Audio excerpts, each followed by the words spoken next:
ben Wietse Dijkstra, Jontje hier. Ik zit op de Academie voor Popcultuur. Ik ren hier stage bij Podium Asterix. En ik had de Bowie Sessions bedacht.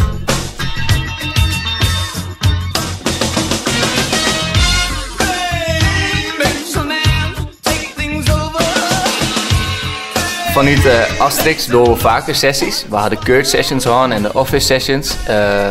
Daar wil ik een vervolg aan, Jan. De Bowie Sessions. Nou, wie nog per maand lien is David Bowie verstoren. Dus wie natuurlijk perfect om daar iets mee te doen.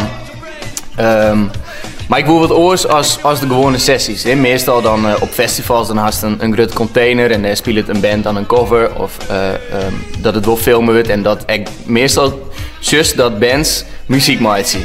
En dat is het enigste was het just. En dat kon wel interessanter, dacht ik. Dus wat ik woe, ik kan me een beetje verdiepen in David Bowie. Ik kom natuurlijk ook al wel een beetje. En hij speelt in films, hij doet dingen met woorden, hij maakt natuurlijk muziek. Het artwork, dat is altijd vernijend, experimenteel. De videoclips wat te maken, het wie altijd gewoon vernijend. En hij experimenteerde daarmee. En dat vond ik wel, dat wie best wel inspirerend. Dat kon ik wel op mij. Dus wat ik wil sowieso iets met meerdere disciplines doen.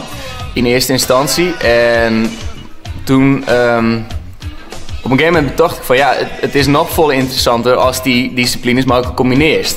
Dus dat is een grafisch vormgever met een singer-songwriter together in een kamerzest en dat die maar zien twaan een eerbetoon maakt. Nou, en zo wie het eigenlijk heel makkelijk om te besluiten dat we net alleen nog aan het eerbetoon, zeg maar, aan het eerbetoon zelf aandacht besteden willen, maar juist echt het proces. Dus wat het nou inhoudt is, per sessie komen de twee disciplines bij elkaar. Het kan van alles wezen. Ze weten dat net van elkaar van tevoren, maar waar ze samenwerken beginnen.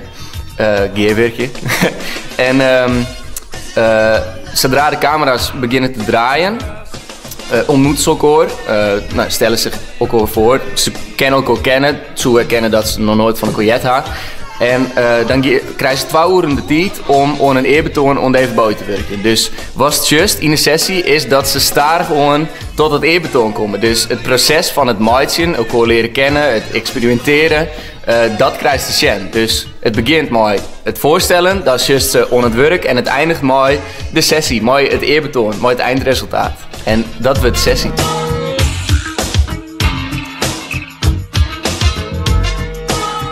We hebben vooral zo'n wat op het beeld, zeg maar, uiteindelijk hele interessante combinaties willen kennen. Dus dat hebben we zocht in verschillende disciplines bij elkaar. Maar ook bijvoorbeeld een jonge jongen die nog net zo volle met Bowie had, die hem nog net zo goed kent. Het is een Bowie-expert.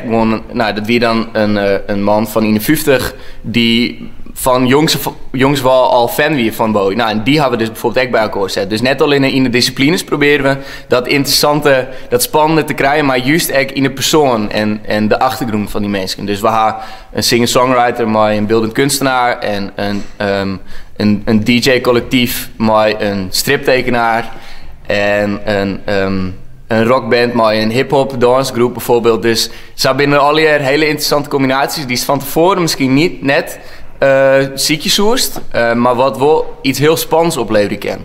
En juist die uitdaging, ja, ik denk dat dat heel cool is om naar te zien.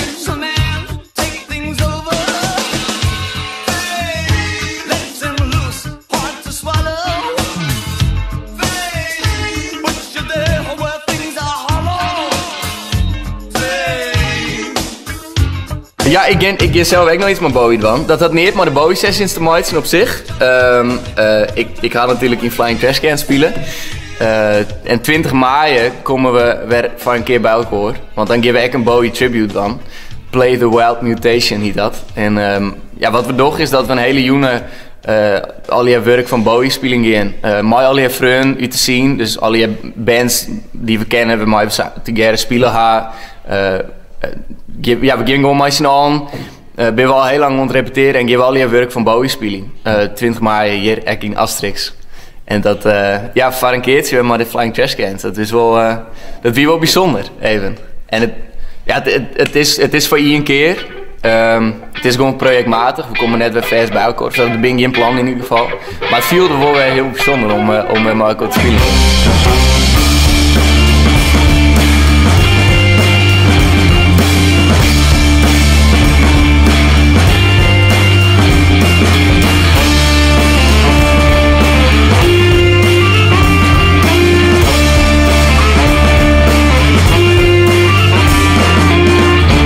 doel van de Bowie sessies is natuurlijk dat we kunstenaars en artiesten bij elkaar brengen. Die normaal sprutsen misschien nooit bij elkaar gebracht worden zoen. En ik hoop stiekem wel dat er wat leuke samenwerkingen uitkomen.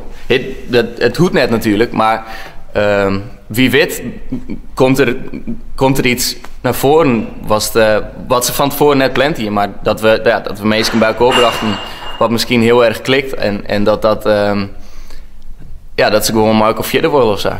Het hoeft net, maar ik zou het wel heel cool vinden dat gebeurt.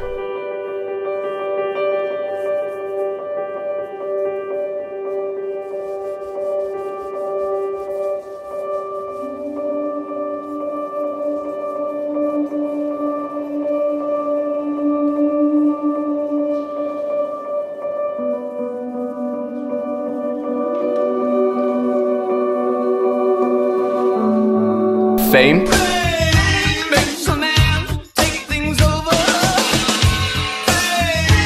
Ik hoor het nummer al wel en ik vond het een goed nummer en ik luister hem dan wel eens soms. Maar zodra we hem spelen gaan, we doen maar 2 drummers en er zit een hele specifieke groove in en dan ga je hem spelen en dan komt ze niet eens achter al je hele liedse accenties die David Bowie er dan instopt had en de verschillende lagen die in dat nummer zitten. En ja, vanaf het moment dat we dat nummer spelen gaan, weer dat echt...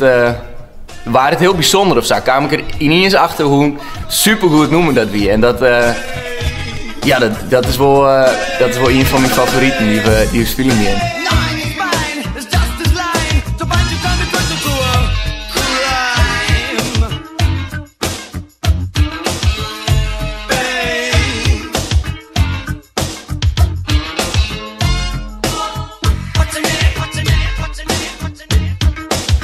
Fascination.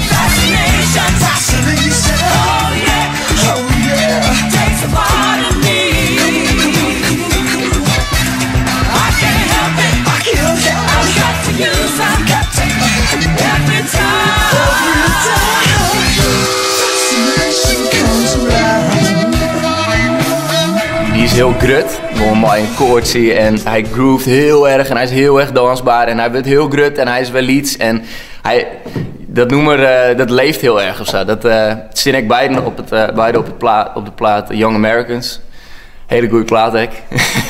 Dus ja, wat dat betreft die 2 nummers ik wel een beetje bij elkaar denk ik. Maar dat ik ben het. Bij die 2 nummers krijg ik echt zo'n bepaald gevoel in mijn onderbuik als we hem spelen. En dat ben wel 2 van mijn favoriete nummers, ja.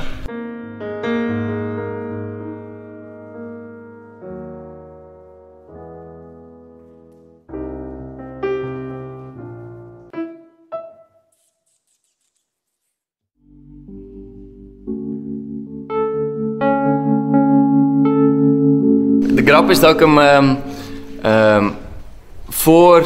voordat er stond, koel ik hem eigenlijk helemaal net zo goed. Ik hier wel van hem jet, maar ja, ik luisterde zijn muziek net een soort. En op een gegeven moment kwam Blackstar uit, zijn laatste album. En nou ja, dat weer een hele bijzondere plaat was hoor. Dat gewoon die nummers die weer werd totaal. Het sluit het totaal net om bij de mainstream of zo op dit moment. En dat vond ik wel bijzonder of zo. En überhaupt het feit dat er weer maar iets nice kwam, dat weer wel.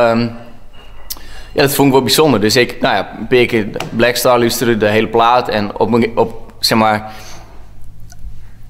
Ineens wierde er net meer of zo. En dan. Toen voel die plaat ik gewoon precies op zijn plak. Want ineens wie er al die stukken tekst die zichzelf verklaren. En dat wie wel heel bizar of zo. Dat wie best wel indrukwekkend. En vanaf dat moment ben ik eigenlijk volle meer in. Zeg maar, had ik hem volle meer opzocht of zo. Gewoon de andere platen die te maken. En natuurlijk ben ik dat dwang hier maar de Bowie sessies en had ik hem steeds beter kennenleerd. En maar de show op 20 mei, maar de trashcans. Gewoon dat we echt de noemen spelen.